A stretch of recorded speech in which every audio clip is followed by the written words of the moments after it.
pour action et participer ainsi à la recherche de la solution à la crise que traverse notre pays, la République démocratique du Congo, terre de nos ancêtres, car il est gravement malade et son pronostic vital engagé. Mieux que quiconque, vous en êtes conscient, car vous en faites quotidiennement les frais dans votre chair et vous en payez le prix. Mes chers compatriotes, vu l'importance stratégique de notre pays et le rôle qu'il est appelé à jouer, j'avais, de l'avènement au pouvoir du chef de l'État actuel, conclu avec lui un accord donnant naissance à la coalition entre nos forces politiques respectives. À propos de cet accord, beaucoup de contre-vérités ont été dites, y compris, fort malheureusement, par celui qui est censé connaître la vérité, parce qu'en étant l'un des deux principaux signataires. En attendant qu'au moment opportun, la vérité soit rétablie, preuve irréfutable à l'appui, permettez-moi pour l'instant d'affirmer qu'en ce qui me concerne, la conclusion de cet accord n'avait pour seule motivation que l'intérêt supérieur de la nation. Par cet accord de mutualisation de forces, j'entendais en effet permettre à mon successeur d'exercer dans la direction des affaires de l'État plus de pouvoir effectif que ce que la faible représentation de sa famille politique au sein de la nouvelle Assemblée nationale était en droit de lui conférer.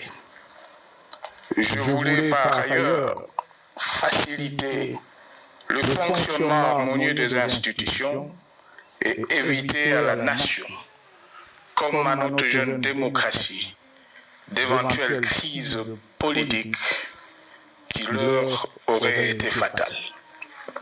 Cette première alternance pacifique et civilisée à la tête du pays avait suscité d'autant plus d'espoir qu'en janvier 2019, notre pays se trouvait en bien meilleur état qu'au moment de ma propre accession à la magistrature suprême en janvier 2001.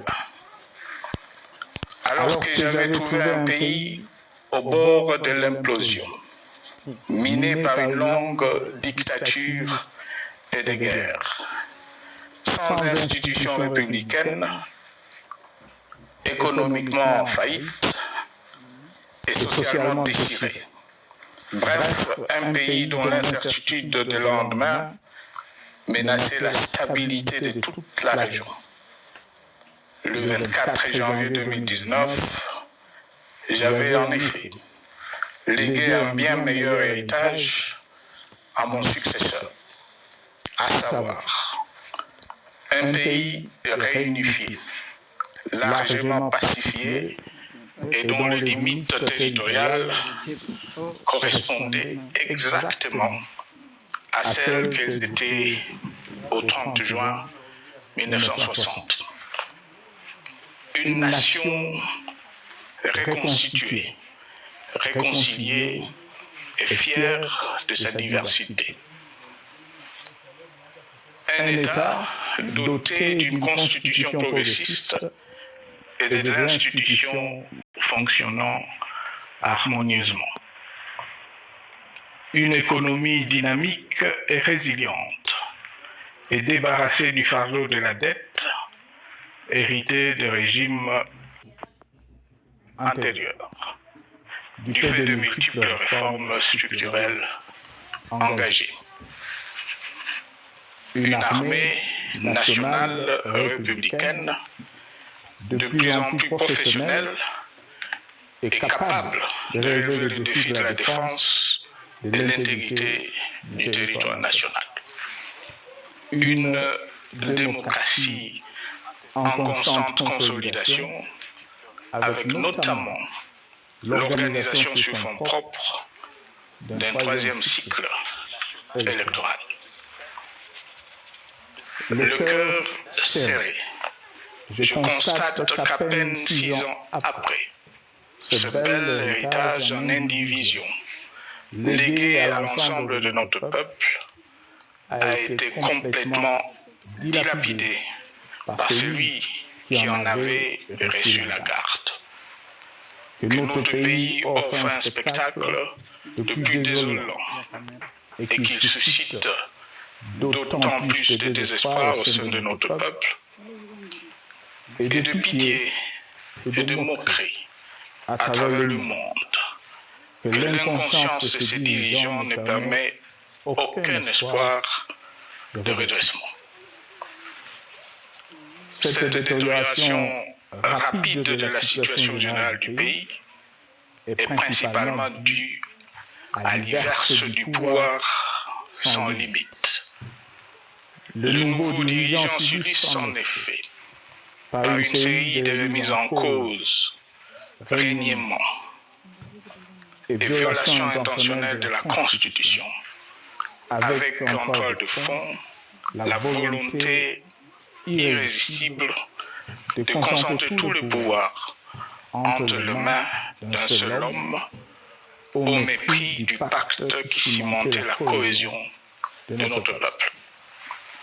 Le premier acte de remise en question de ce pacte républicain, véritable socle de stabilité et de cohésion nationale, a consisté à violer délibérément la Constitution et les lois pertinentes. Lors du premier remaniement de la Cour constitutionnelle par le président de la République. La violation de ce texte juridique, fondement de tout état de droit, pour de simples raisons de confort politique, est devenue depuis lors une marque distinctive de la gouvernance de notre pays. Dans le même esprit, en décembre 2020, il fut organisé un coup d'État institutionnel à la suite du renversement en pleine mandature d'une majorité parlementaire, pourtant dévolue par le peuple souverain, ainsi que le gouvernement qui en était issu. S'en sont ainsi suivis la nomination illégale de membres de la Commission électorale nationale indépendante, ainsi que le simulacre des élections de décembre 2023, organisées en violation du cadre juridique et de normes internationales pertinentes, qui, par une ampleur sans précédent de la fraude, ont amplifié l'illégitimité des institutions et de leurs animateurs. Le coup de grâce a été donné par l'annonce du projet de changement de la Constitution, un projet dont la réalisation liquiderait totalement le consensus national de Sun City. Les conséquences négatives de cette gouvernance non orthodoxe sont pour le moins stupéfiantes. Le pays est ainsi devenu un espace de non-droit. La République a cessé d'être démocratique et la volonté du chef de l'État tient désormais lieu de loi suprême, supplantant la Constitution et les lois.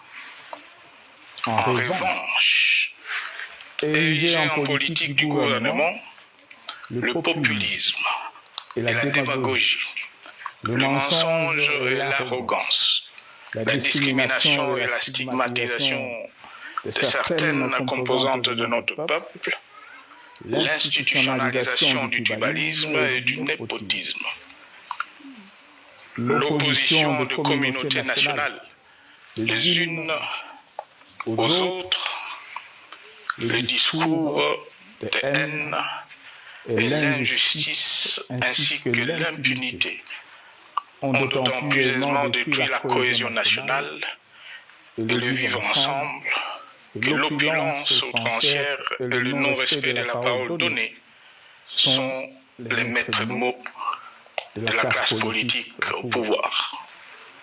Ce qui a rendu le pays fragile et donc vulnérable. Plus grave, le repli identitaire, dangereux pour l'édification de toute nation, a refait surface, avec ses vieux démons dont l'intolérance et la division et circonstances aggravantes. Cela est non seulement toléré et impuni, mais aussi et surtout véhiculé et financé par les tenants du pouvoir. Face à cette dérive, le Parlement a abdiqué de sa mission constitutionnelle de contre-pouvoir. Il a ainsi cessé d'être le temple de la démocratie, le lieu par excellence de l'expression législative et la volonté du souverain primaire, pour ne plus être qu'une chambre d'enregistrement de la volonté d'une seule personne. Quant à la justice, garante constitutionnelle de liberté publique et du socle de valeurs, qui structure notre identité et forge notre unité, elle a complètement démissionné de ses responsabilités, se laissant ouvertement instrumentalisée à des fins politiques. Elle n'est donc plus qu'un instrument d'oppression d'une dictature qui tente désespérément de survivre à contre-courant de l'histoire, par la terreur et l'imposition de la pensée unique. Rôle peu louable qu'elle partage avec les milices tribales, ainsi que la police et les services de renseignement, eux aussi détournés de leur noble mission de protection des citoyens et de sécurisation de l'État.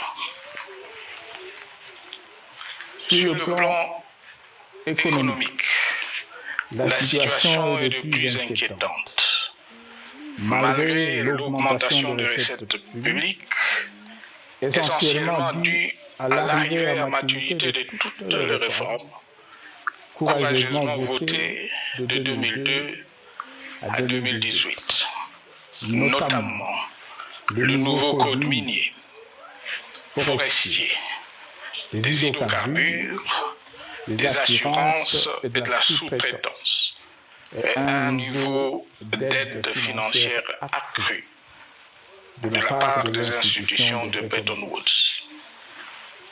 Aucun investissement n'a été réalisé pour doter le pays d'infrastructures modernes, soutenir des réformes structurelles et stimuler la croissance. Par contre, l'inflation et la dépréciation monétaire, jadis vaincues, sont de retour. La corruption et le détournement des deniers publics ont atteint un niveau inédit. Et l'endettement public que nous avions maîtrisé de 2010 a de nouveau grimpé en flèche, dépassant la barre de 10 milliards de dollars et suscitant des inquiétudes légitimes quant à la solvabilité à moyen et long terme du pays. Les conséquences sur le plan social sont aussi dramatiques. Aggravation du chômage, accumulation des arriérés des salaires des agents de l'État, baisse drastique du niveau de vie de la population et recrudescence du banditisme urbain, de l'exode rural et de la famine dans un nombre croissant de provinces. les Congolais sont désormais en proie à une véritable angoisse existentielle. Parmi les victimes résignées de ce gâchis se trouve en bonne place notre jeunesse, qui a été pourtant de tout le combat démocratique et qui a beaucoup cru aux vertus de l'alternance pacifique. Aujourd'hui, sans repère ni perspective sérieuse du lendemain, ils se sont abandonnés, laissés à la merci des entrepreneurs de conflits et des vendeurs d'illusions de tous bords. Rien de ce qui lui a été promis depuis 6 ans n'a été réalisé. À cette jeunesse désabusée, comme à l'ensemble de notre peuple, nous tenons à donner une assurance. L'échec d'un régime compromet, mais ne scelle pas définitivement le sort d'un peuple.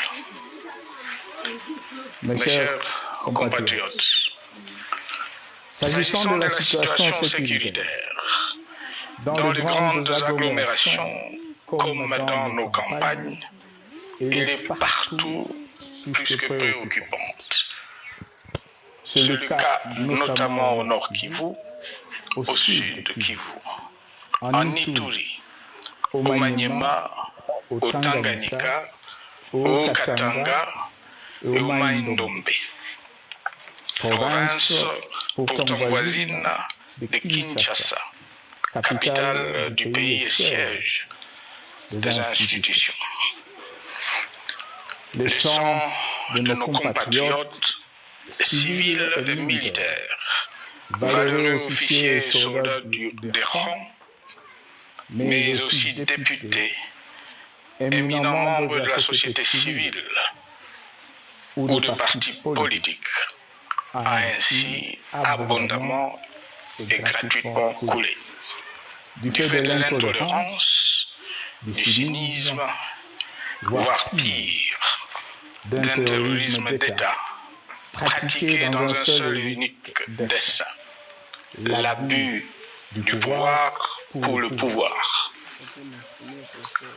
C'est le cas, entre autres, de plusieurs centaines de détenus du centre pénitentiaire de rééducation de Makala, sauvagement abattus dans la nuit du 1er au 2 septembre 2024, victimes sans défense d'un crime incontestable contre l'humanité, à ce jour resté impuni. Il en est de même de membres de la secte mystico-religieuse Wazalendo de Goma, de jeunes de la JUNAFEC à Lubumbashi et du massacre des adeptes de l'église Mbidi à Kilwa. Cette déliquescence de la situation sécuritaire est due à la mauvaise gouvernance du pays, qui dans ce secteur est aujourd'hui caractérisé par une formation militaire bâclée. Des recrutements et mises en place ethniquement motivés, ainsi que par l'emprisonnement sans jugement, aussi bien de plusieurs militaires et officiers de haut rang que des agents de l'ordre et de sécurité, majoritairement swahiliphones. Bien plus, à l'armée nationale.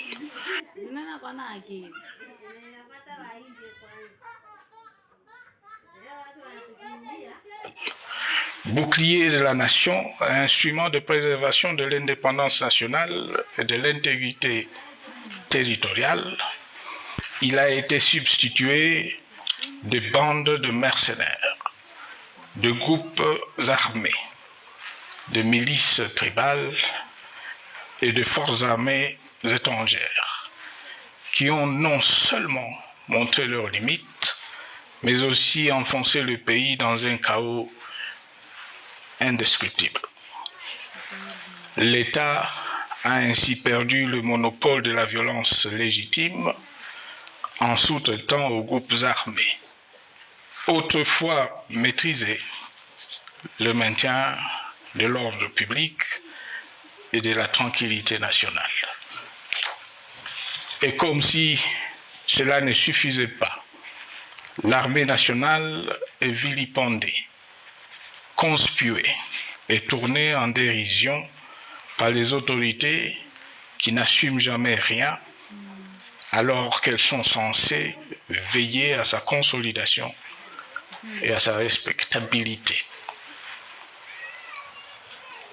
Pour les avoir formés, commandés et conduits au front, je connais nos soldats, boucs émissaires aujourd'hui de toutes les contre-performances enregistrées sur les champs de bataille. Ils ne sont pourtant pas intrinsèquement moins bons, moins nationalistes et moins loyaux. Ce qui a changé entre-temps, c'est la qualité du commandement et de leur prise en charge.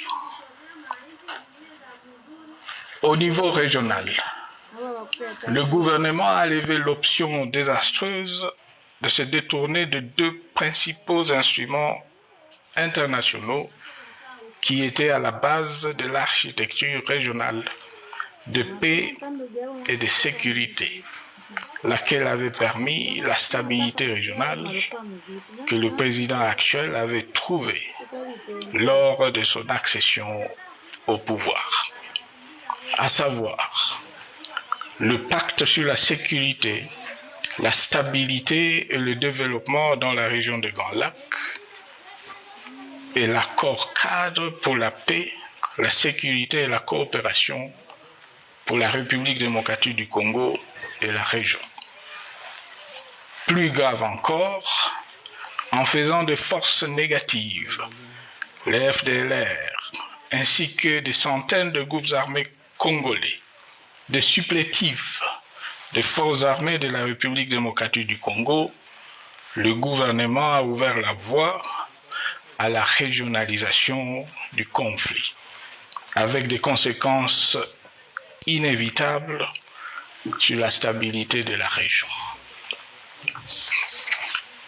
Mes chers compatriotes, alors que sur le plan institutionnel, politique, économique et social, les fondamentaux avaient été établis et que le pays avait été placé sur la rampe de lancement, prêt à décoller.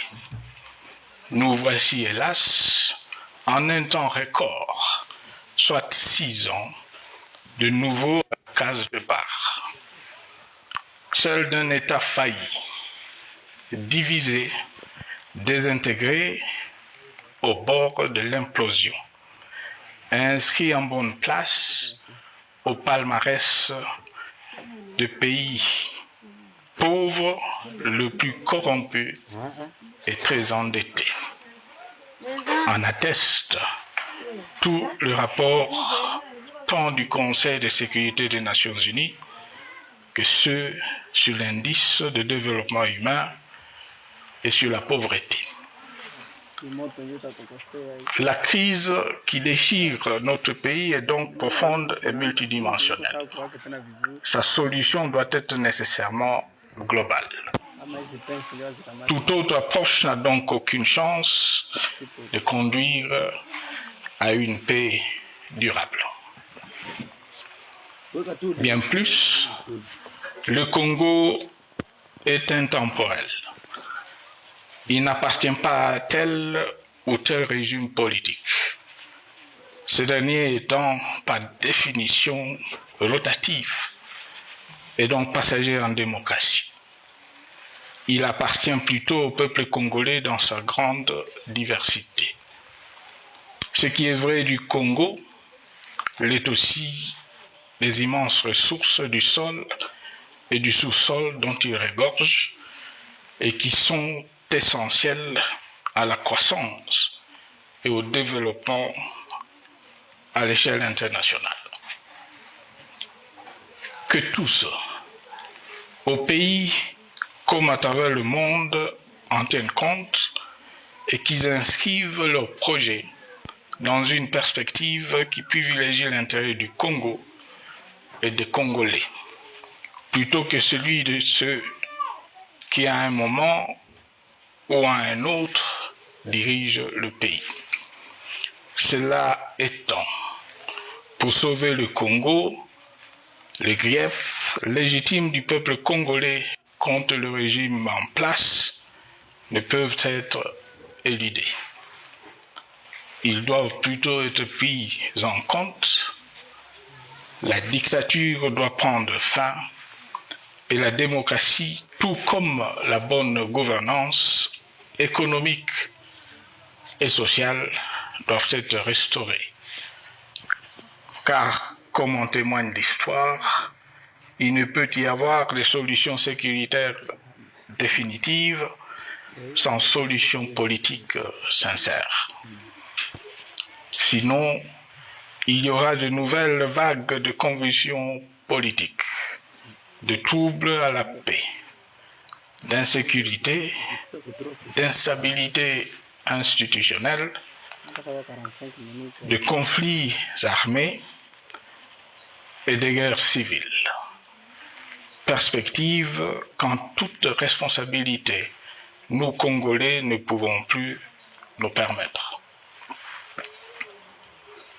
Il est dès lors vital que les multiples initiatives de recherche de la paix, Luanda, Nairobi, EAC SADC, l'Union africaine, Doha et Washington, que nous accueillons favorablement, les considérant comme autant de signes de compassion et de solidarité à notre peuple, soient conscientes de cette exigence.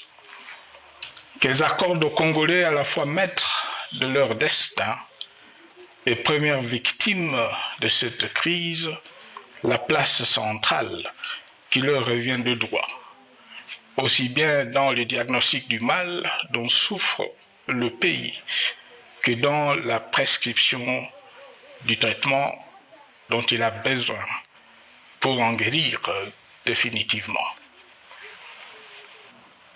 Il convient de noter à ce sujet que le gouvernement de Kinshasa s'est enfin résolu à se mettre autour d'une même table avec l'AFC M23 depuis plusieurs semaines à Doha, même si bizarrement, il continue à considérer comme un crime le fait que les autres Congolais se parlent entre eux.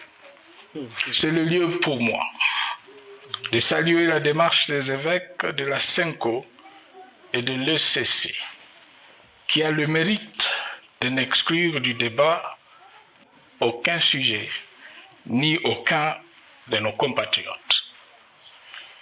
Sans être parfaite, cette initiative conjointe des Églises mérite le soutien et, si nécessaire, des enrichissements de la part de notre peuple.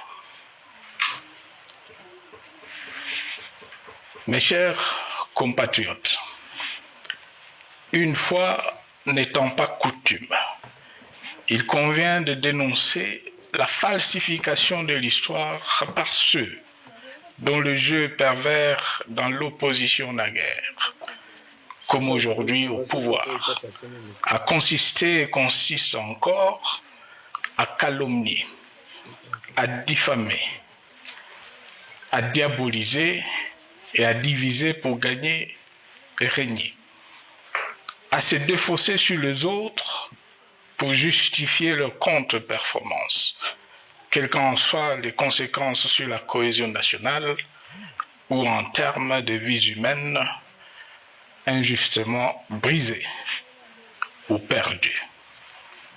Une preuve, s'il en fallait encore, vient de nous en être donnée une fois de plus. Il y a quelques jours, en effet, suite à une simple rumeur de la rue, ou de réseaux sociaux sur ma prétendue présence à Goma, où je veux me rendre dans les prochains jours, comme annoncé par ailleurs. Le régime en place à Kinshasa a pris des décisions arbitraires avec une légèreté déconcertante qui témoigne du recul spectaculaire de la démocratie. Mieux que quiconque, vous savez que pour moi, le Congo est la priorité absolue, que sa souveraineté et son intégrité territoriale ne sont pas négociables, que mon engagement pour la démocratie, la cohésion nationale, la paix et la stabilité n'est pas un slogan creux, et que le respect de la Constitution et des lois du pays, autant que celui de la parole donnée, sont sacrés. Militaire, j'ai juré de défendre la patrie jusqu'au sacrifice suprême.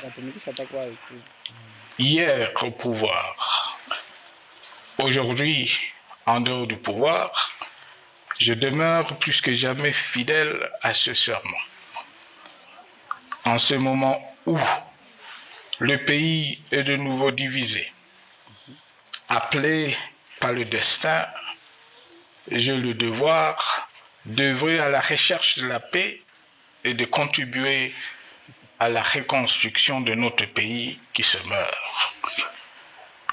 C'est dans cet esprit que j'ai choisi ce moment pour exprimer ma sympathie à l'endroit de toutes les victimes du conflit en cours, de réconforter et marquer ma solidarité avec la population de la partie orientale. Vous, qui êtes abandonnés par le pouvoir central, qui semble avoir pris le parti de vous punir, entre autres, en déconnectant les institutions financières du réseau bancaire national et en restreignant le mouvement de personnes et de biens. Ces décisions et bien d'autres vous asphyxient et rendent votre vie plus précaire que jamais. J'en appelle aux uns et aux autres, en particulier au gouvernement, d'humaniser les conditions de vie de nos compatriotes de cette partie du territoire national. Ils ont droit à la vie, à la scolarisation de leurs enfants et aux autres conditions du bien-être. En entendant le rétablissement de l'autorité de l'État sur toute l'étendue du territoire national, j'invite les tenants du pouvoir à protéger la population. De même, l'armée, la justice, les autres structures en charge de l'ordre et de la sécurité doivent être véritablement au service de la population et répondre à ses aspirations. Mes chers compatriotes, de par mon expérience dans des situations similaires, le patriotisme et l'humanisme ont guidé le processus de règlement de conflits et ont porté de fruits dans le passé, aussi bien sur les champs de bataille que sur celui des négociations ou du dialogue. Notre pays avait été divisé de quasi-moitié pendant quelques années. La sagesse avait alors prévalu. Nous avions recollé le morceau et le pays a survécu dans son unité. C'est ainsi qu'après quelques années de réflexion sur la crise en cours, après avoir consulté des chefs d'État et des anciens chefs d'État de la région, ainsi que des acteurs politiques et sociaux, nationaux et étrangers, j'ai fait ce jour une proposition qui engage la nation tout entière à un sursaut patriotique pour un pacte citoyen afin de tirer le pays du gouffre.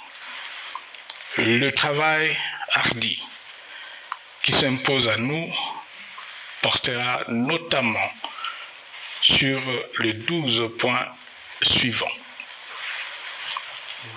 1. Mettre fin à la dictature, mieux à la tyrannie. 2. Arrêter la guerre. 3.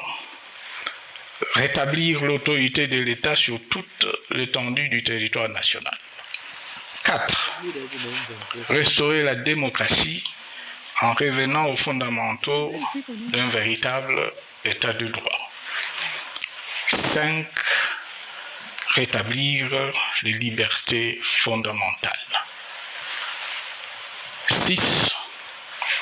Réconcilier le Congolais et reconstruire la cohésion nationale. 7.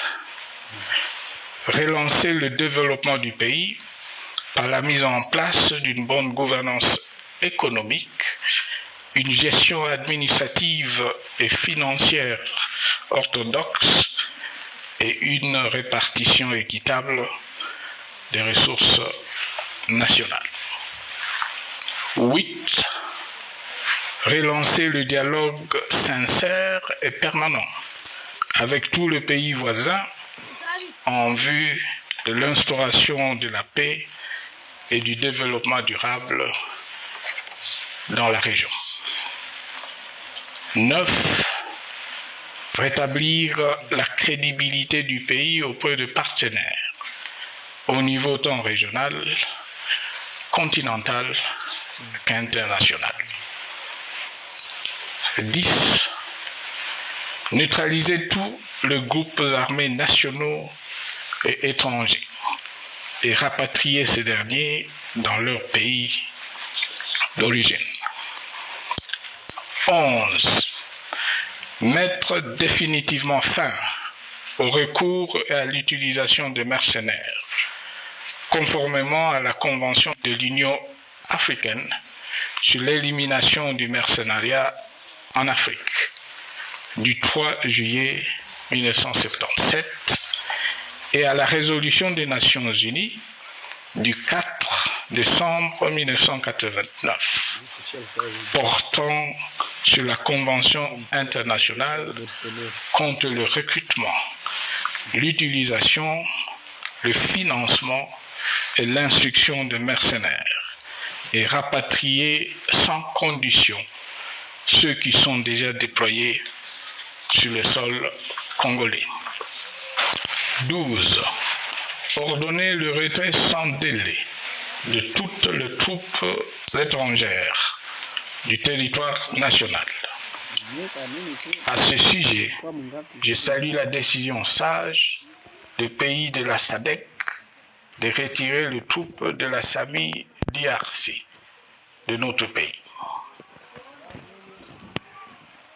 Vu l'immensité de la tâche ainsi décrite, je lance un appel solennel à tous les Congolais, sans distinction de sexe, d'ethnie, d'âge, de classe sociale, de zone géographique ou d'appartenance politique, qui aiment passionnément le Congo, qui sont prêts à tous les sacrifices, qui adhèrent sans réserve au pacte républicain de Sun City et qui tiennent au respect de la Constitution du 18 février 2006 à s'unir autour de ces objectifs.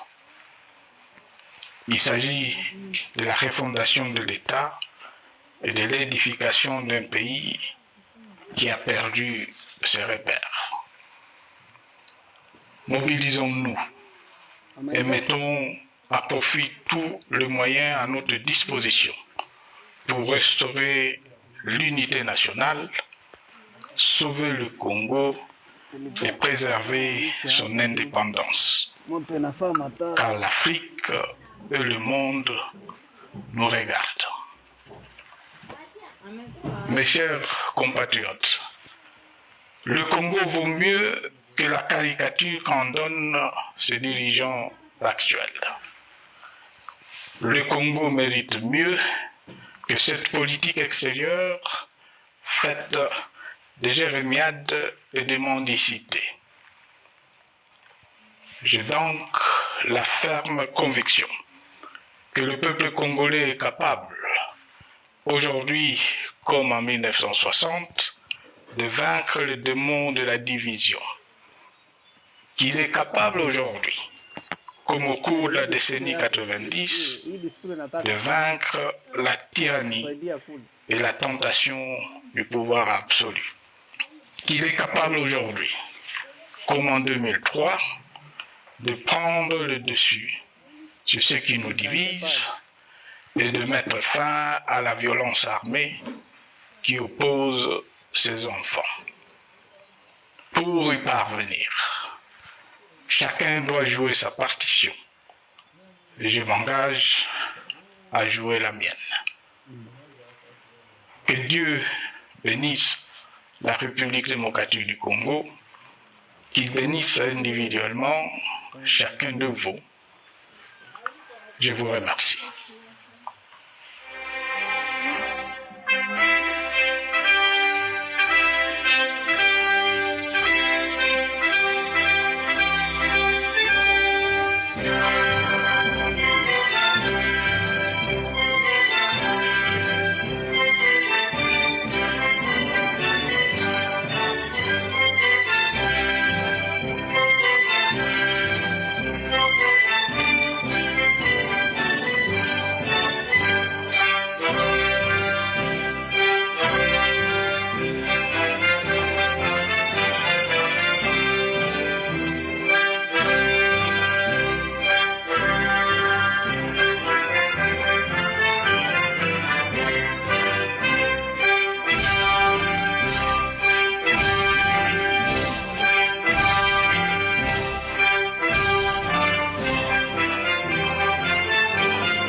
Pesa yao.